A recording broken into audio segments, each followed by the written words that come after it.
Assalamualaikum warahmatullahi wabarakatuh.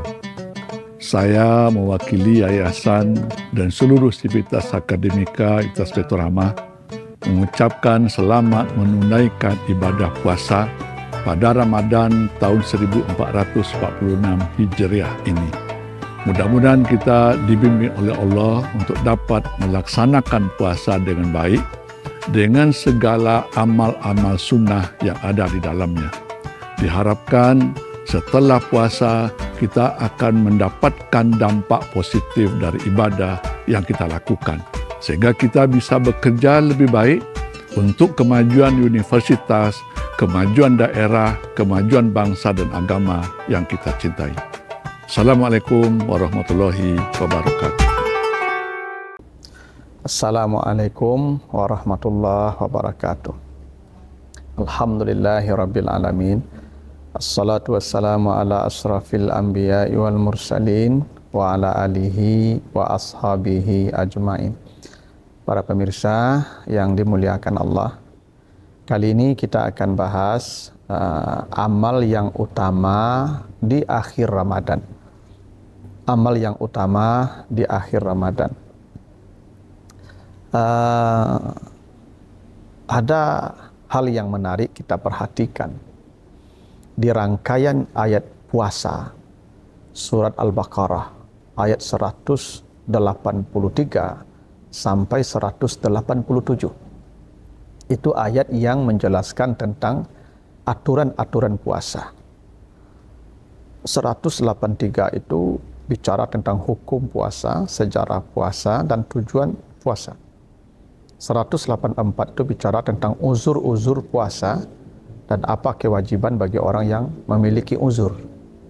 185 itu bicara tentang kapan mulai puasa, kapan mengakhiri puasa, dan bagaimana mengakhiri puasa. Ayat 187 itu mengatur tentang kebolehan-kebolehan di malam Ramadan dan sampai batas mana bolehnya. Tapi menariknya, di tengah ayat-ayat puasa itu ada perkara-perkara yang Allah selipkan di dalamnya. Yang itu menjadi isyarat bahwa itu amal istimewa yang kita tidak boleh luput darinya. Apa saja yang Allah selipkan? Pertama di ayat 184. 184 itu bicara tentang uzur puasa. Siapa yang sakit boleh makan, siapa yang musafir, yang berjalan boleh makan, nanti ganti di hari yang lain. Yang tidak mampu, ya seperti dia tua bangka, sakit permanen, hamil menyusui, atau pekerja berat boleh makan fidyah. Tapi kata Allah, faman tatawwa'a khairan fahuwa khairullah. Jika kamu melakukan amal tambahan dengan harta, khair itu harta, itu yang lebih baik. Nah, ini kan kita bicara puasa, tapi Allah selipkan siapa yang melakukan amal tambahan dengan khair, dengan harta, itu lebih baik. Ini menjadi isyarat bahwa di bulan Ramadan, amal yang istimewa yang harus kita kejar, selain tentu puasa dan qiyamu Ramadan, adalah perbanyak berbagi materi. Perbanyak melakukan tatawu khair, melakukan amal tambahan dengan materi, dengan uang. Bersedekah, apakah bersedekah uang, bersedekah makanan, bersedekah pakaian, apapun yang bisa kita bagi. Pertama. Kedua, di ayat 185, itu Allah bicara tentang kapan mulai puasa. Faman syahida minkumus syahra falyasum. Yang melihat bulan puasa, yang melihat bulan berbuka, yang tidak melihat bulan dia ikut lihat penglihatan orang, atau dia sempurnakan 30 bilangan bulan, itu aturannya. Tapi kata Allah, syahrul Ramadan allazi unzila fil Qur'an. Dimulai ayat itu dengan informasi Al-Quran turun di bulan Ramadan. Kenapa Al-Quran turun di bulan Ramadan? Disebutkan di tengah ayat puasa untuk memberi isyarat bahwa amal yang istimewa di bulan Ramadan itu adalah perbanyak membaca Al-Quran. Perbanyak membaca Al-Quran. Karena membaca Al-Quran di Ramadan itu berbeda. Itu kenapa dalam riwayat disebutkan Nabi setiap Ramadan itu selalu murajaah dengan Jibril dan khatam setiap Ramadan. Karena ini amal istimewa, memperbanyak ya aktivitas yang terhubung dengan Al-Quran. Apakah tadarus, apakah membacanya, apakah mempelajarinya, apakah mentadaburinya. Karena memang itu amal yang istimewa selama Ramadan, yaitu Al-Quran. Yang ketiga, 186. 185 itu bicara uzur tentang kapan mulai puasa, kapan akhir puasa. 187 itu tentang apa saja yang boleh di malam Ramadan.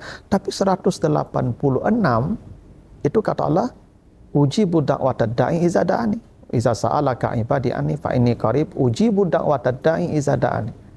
Saya akan menjawab doa orang yang berdoa kepadaku. Kenapa diselipkan tentang doa di ayat itu? Ini ayat puasa, tapi Allah selipkan tentang doa yang dijawab ya ketika dia berdoa, untuk memberi isyarat bahwa amal yang istimewa bagi orang berpuasa itu adalah perbanyaklah berdoa. Perbanyaklah berdoa. Itu kenapa Nabi sebutkan dalam hadis yang sahih, ada 3 doa yang tidak pernah ditolak oleh Allah. Salasu da'watin la turad. 3 doa yang tidak pernah ditolak, dijawab. 1, ya, da'watul walid liwaladihi, doa ayah, doa orang tua untuk anaknya. Da'watul mazlum, doa orang yang dianiaya. Dan da'watul saim hatta yuftir, doa orang yang berpuasa ketika dia sedang berpuasa sampai dia berbuka. Itu kenapa ayat tentang doa disebutkan di tengah ayat puasa. Nah, yang terakhir, yang menarik di terakhir ini, ayat 187 itu bicara tentang apa yang boleh di malam hari. Boleh makan, boleh minum, boleh bergaul suami istri ya sampai terbit fajar. Itu aturannya. Tapi di penutup ayat 187 itu di bagian akhirnya kata Allah, wala tubashiruhunna wa antum akifuna fil masajid. Jangan kalian mendekati istri kalian ketika sedang i'tikaf di masjid. Kata Allah begitu. Jangan kalian mendekati istri kalian ketika sedang i'tikaf di masjid. Ini diletakkan di penutup ayat puasa. I'tikaf.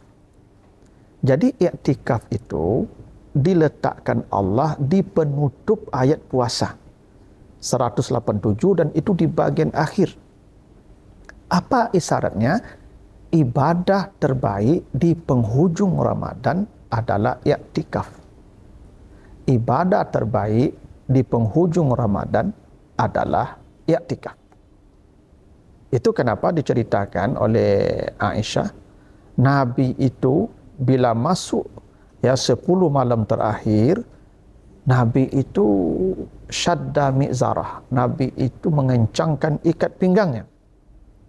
Mengencangkan ikat pinggang itu apa artinya? Nabi tidak pulang ketemu istrinya. Beliau tidak tidur lagi dengan istrinya. Beliau berada di masjid. Bila masuk 10 malam terakhir. Wa aiqaza lailah, wa aiqaza ahla. Nabi membangunkan istri beliau di menjelang menjelang fajar untuk beribadah. Dan Nabi itu ahya lailah, menghidupkan malamnya. Jadi di penghujung Ramadan Nabi banyak diam di masjid. Namanya i'tikaf. Karena i'tikaf itu artinya lubsun fil masjid, menetap di masjid. Untuk apa? Untuk apa kita banyak berada di masjid, duduk di masjid, tidak tidur, tidak bergaul dengan istri? Karena salah satu rahasianya untuk menanti datangnya malam qadar. Yang malam qadar itu kata Nabi, cari di malam 10 terakhir. Dari 10 malam terakhir itu, cari di malam ganjil. Ya. Dan di malam ganjil itu, cari di malam yang ke-27. Malam qadar begitu. Jadi malam qadar itu di 10 malam terakhir, di malam ganjil, dan di malam 27. Itu hadis Bukhari begitu.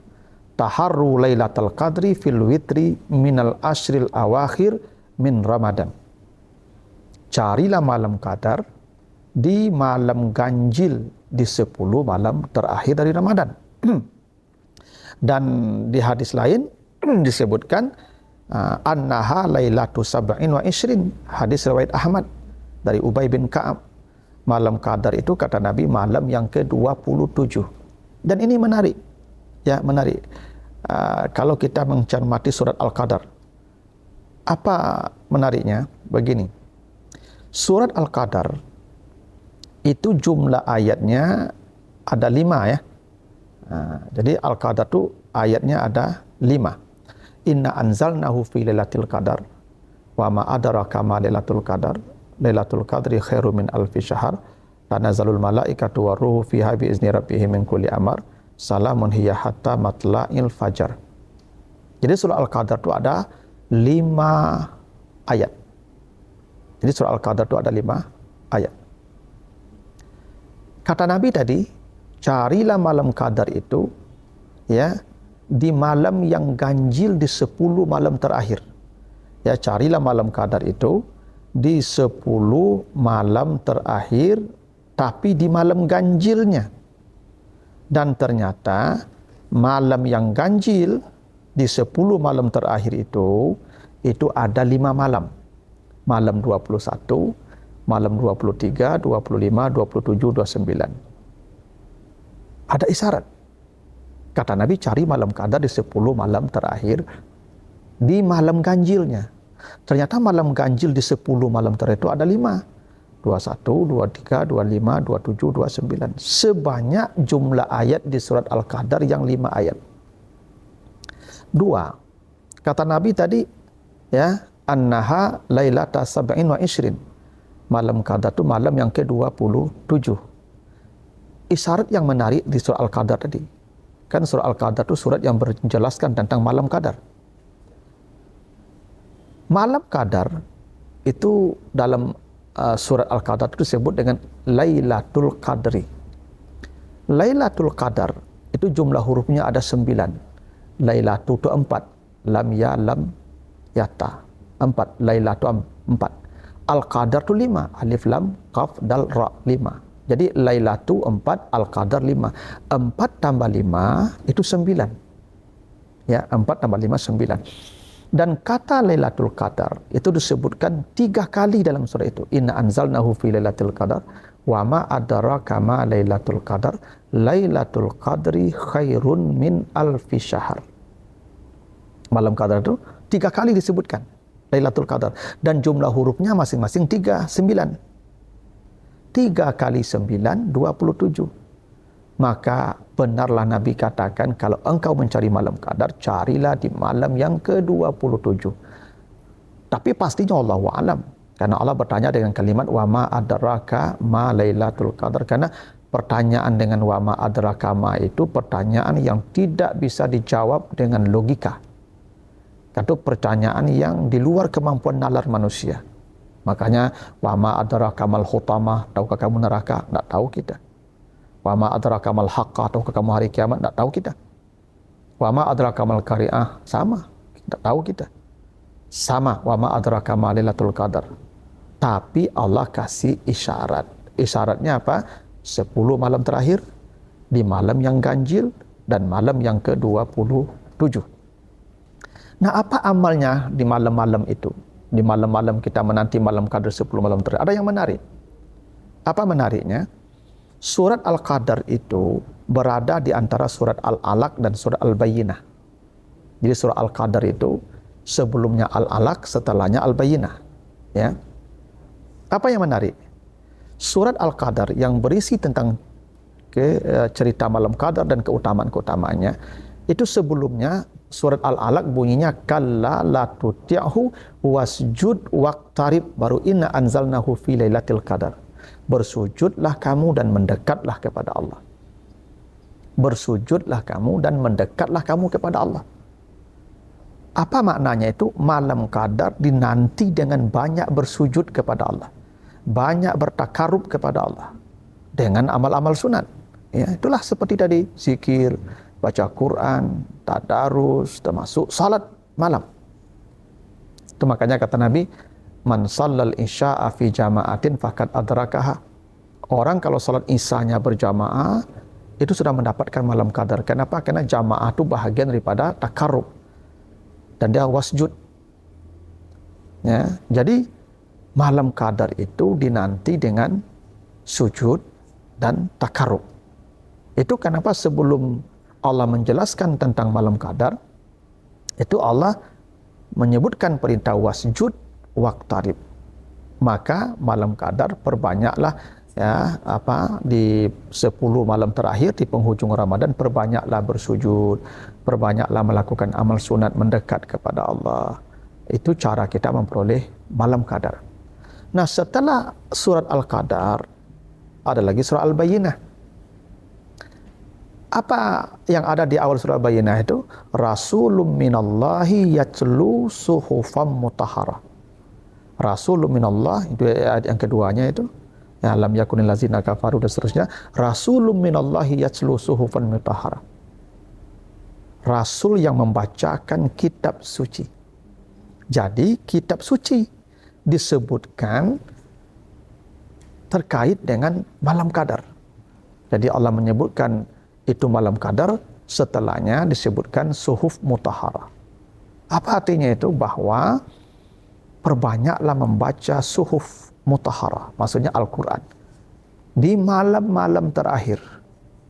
Jadi 2 amal istimewa di penutup Ramadan. Pertama, melakukan takarub dengan sujud, dengan perbanyak salat-salat sunat, salat malam. Yang kedua, melakukan tilawah, tilawah, yatlu, suhufan mutahharah, tilawah. Dan ingat ya, tilawah itu berbeda dengan qiraah, berbeda dengan tartil. Kalau di salat biasa, salat tahajud, perintahnya ya tartil, warattilil qur'ana tartila, baca murattal dengan suara yang indah, yang merdu, hingga berpengaruh ke hati kita. Inna nasyi'atal laili hiya asyaddu wa aqwamu qila. Kalau qiraah, baca yang mudah-mudah saja. Faqra'u ma tayassara minal Qur'an, baca yang mudah-mudah saja, yang gampang-gampang saja. Ya, tidak perlu bagus-bagus, tidak perlu paham juga enggak apa-apa. Yang penting faqra'u ma tayassara minal Qur'an, qiraah namanya. Tapi kalau yatlu suhufan mutahharah, yatlu itu membaca dengan pemahaman. Itu kenapa orang kalau membacanya tilawah bertambah imannya. Wa iza tuliyat alaihim ayatuhu zadatuhum imana. Ya, di surah Al-Anfal ayat yang kedua itu, ketika dibacakan ayat-ayat Tuhan bertambah imannya. Tapi membacanya bukan qiraah, bukan tartil, membacanya tilawah. Wa iza tuliyat alaihim ayatuhu zadatuhum imana. Dan kata Allah, malam qadar itu yatlu suhufan mutahharah, bukan yaqra suhufan mutahharah, bukan yuratil suhufan mutahharah, tapi yatlu suhufan mutahharah. Untuk menunjukkan di malam-malam terakhir Ramadan, perbanyaklah mentadaburi Al-Quran, perbanyaklah mentadaruskan Al-Quran, mengkaji, mempelajari, hingga kita paham maksudnya, hingga kita mengerti apa yang disampaikan Allah. Bertambahlah iman kita, bertambah hidayah yang kita peroleh. Jadi di penghujung Ramadan itu perbanyak kajian-kajian Al-Quran. Makanya para hadirin, i'tikaf itu perbanyak di sana tadarus dan tilawah, tadabbur di waktu tadarus itu.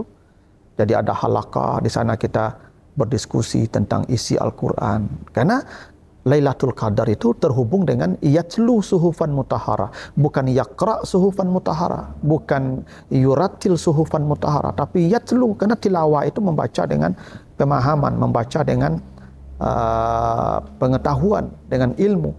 Makanya ketika tilawah, zadatuhum imana, bisa bertambah keimanan kita. Dan Allah janjikan kalau orang membacanya dengan tilawah, apa janji Allah? Maghfirah, diampuni dosanya. Apalagi darajat, surganya beda tingginya. Dan rizkun karim, Allah berikan rezeki yang mulia kepada mereka.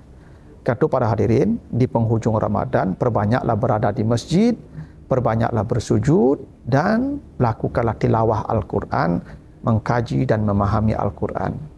Itulah amal istimewa, terutama di penghujung Ramadan.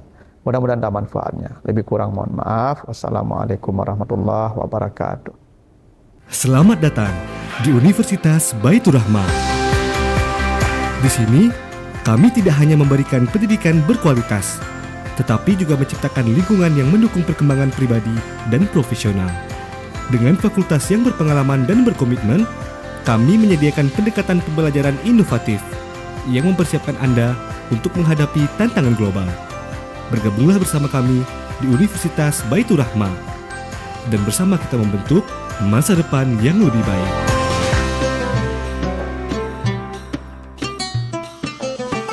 Marhaban ya Ramadan.